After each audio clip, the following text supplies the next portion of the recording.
আর প্রতিযোগিতা থাকবে, প্রতিযোগিতা থাকলে তো আপনার দেশের উন্নতি হবে, নাহলে তো উন্নতি তো হবে না। বর্তমানে আমাদের দেশের রাজনীতির মধ্যে যে জেনজি সাইকেল, এটা সবচেয়ে বড় একটা প্রশ্ন।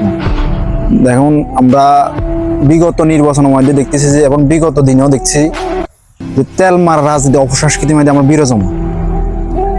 জেনজি চাই তেল মারা অপসংস্কৃতি রাজনীতি থেকে পরিহার করুক এবং প্রতিহিংসা রাজনীতি পরিহার করুক। দেখুন, যে প্রার্থী, আপনার এনটি প্রার্থী যিনি, উনি তো আপনার দেশের নাগরিক, তো উনি তো বাইরে থেকে আসে নাই। দিন শেষে তো আমরা সবাই, আমাদের মধ্যে যদি ওই মনোহিংসাটা থাকে যে উনি জয়লাভ করলে আমার ক্ষতি, আমার হবে, এটা হবে, সেটা হবে, এটা ভাবলে তো তাহলে দেশের তো আপনার দেশ প্রেমিক তত নাই। তো এই ইয়ে থেকে আমরা বাইরে আসতে হবে।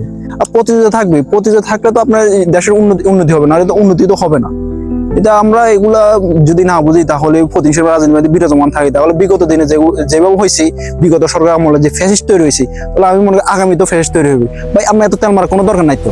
আপনি নামের আগে কি উমুক সমুক, এটা সেটা বীর আপনি তো আমরাকে চিনি, আপনি কোন ধরনের মানুষ, কোন ধরনের ভালো মানুষ না খারাপ মানুষ, তো আপনার তো এত তেল মারা তো দরকার নাই। নাম কেন যদি নাম সাপোজ আপনার দুধান দিয়েছে, তখন আপনার নাম তাজুল ইসলাম, আপনার নাম লাগা বীর লড়াকু সৈনিক, রাজপথের সৈনিক, ওইটা সেটা দরকার নাই। ভাই, আপনি একটা ফোন আছেন অমুক সভাপতি, শেষ না।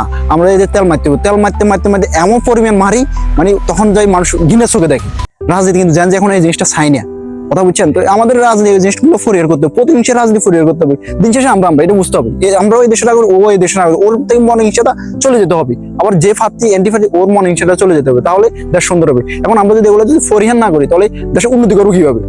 উন্নতি শুধু একার পক্ষে তো কখনো সম্ভব না উন্নতি করা, কথা বুঝে না? তো জান যে যেটা চাই, এটার দিকে সরকার দৃষ্টি দিতে হবে, না হলে কিন্তু পরবর্তী আবার ফ্যাসিস্ট তৈরি হবে এই দেশে। ধন্যবাদ সবাইকে।